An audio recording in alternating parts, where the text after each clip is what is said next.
of questions about a lot of questions about low end and bass and kick, and it seems that not filtering.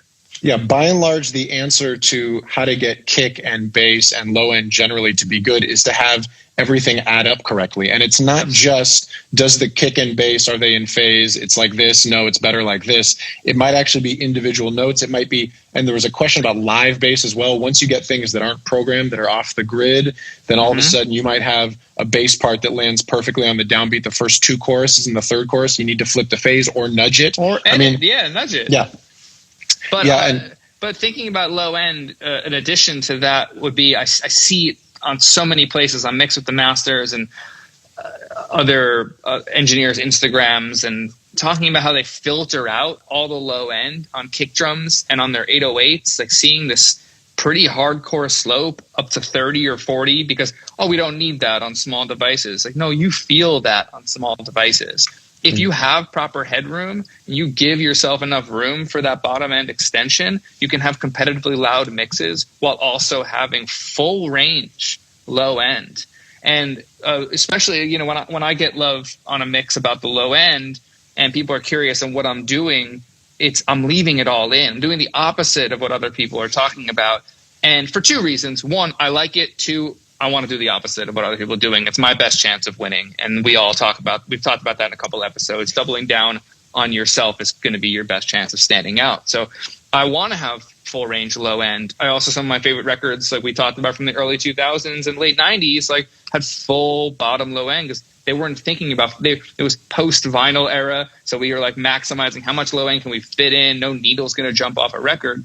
So I'm back to that world. Can I get it to be heard on AirPods, on the iPhone? Can the bass and the upper harmonics still present themselves so you feel and hear the low end shifting and the chord changes happening and that root shifting?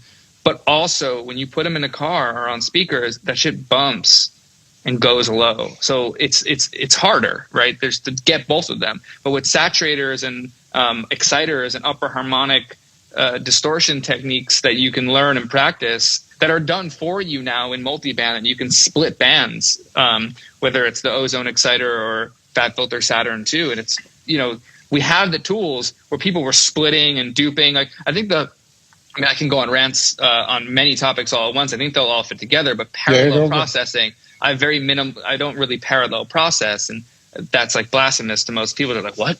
That's what you have to do. Everyone does that. It's like, well, they're doing it because they're trying to split things, or we're doing it to split things out to affect things in different parts of the signal. So if you were trying to parallel process an 808 because you only want to affect the upper harmonic, so you're going to cut it in half, basically, filter down to whatever, filter up to whatever, get that crossover point so the phasing is audibly intact, right? I've seen Tony do this, and he's a master at this. But now we have multi-band saturating tools that can do this another way, right? So we can just affect the 150 to 250 band and distort that with many different types of saturations and distortions you want to go for without having to parallel process it. So let me clarify real quick. So what you're saying is that a lot of the new tools in the last really like 4 or 5 years, it could be less than that, like Saturn 2 and some of these things and some of the... No, this is like 10 years old. These 10 are years like ago? going about 10, Fab Filter, probably 10.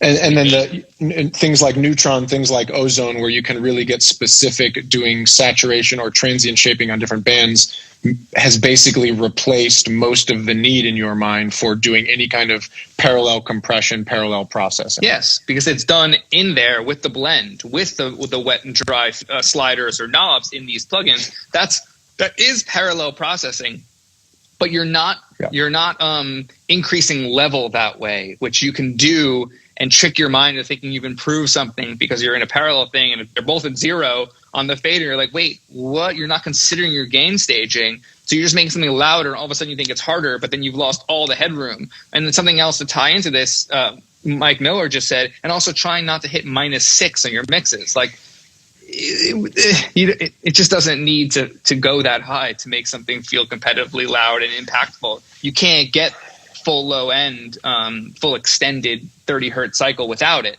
and with it being that loud, just physically based on how much room that you actually have. So if you want that and you want that kind of EDM loudness on a hip hop record, like go for it, but you're sacrificing true low end, like actual it's a sacrifice. At least one last thing. At least be aware. Like we talk about why you make an move, why you use a certain tool. Know why you're doing it. Be aware of the sacrifices that these tools are also offering you.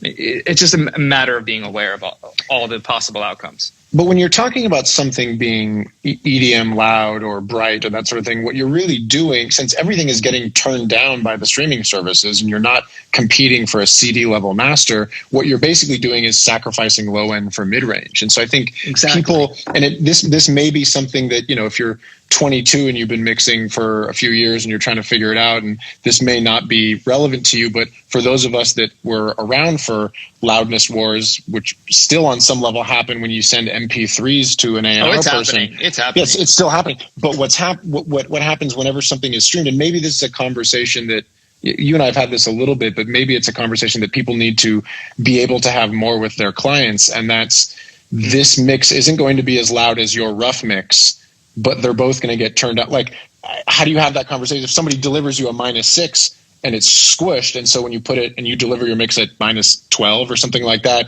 and they just go, well, yours isn't nearly as exciting. I think you mentioned at one point you actually give them a turned down version of their rough mix sometimes, or do you? I haven't done that in years. Tony does that. He gets good results with that. We talked about it when I interviewed him. I think I'm at a point where I just don't want to do it. So if that's going to be the inhibitor of us getting a mix across the line, mix it yourself or get someone else that's going to mix it that loud. Well, I'm not your guy. I think the point I think being that a lot of people, I find the greatest way to get loudness often sacrifices low end. And so when people are talking about, I want my thing to be loud, I want it to hit hard, they're doing that thing where they're compressing and trying to make things louder, and that is always going to sacrifice low end. Compressing and trying to get things louder, that's not how you get things louder. You get things louder by turning up the fader, turn up the gain. I don't like compress to get louder. You can squeeze the dynamic nature. It's apparent loudness. The dynamic range gets smaller, and so you're feeling more of information. And so people stick to that sort of thing. Clip gain. Again, it's volume.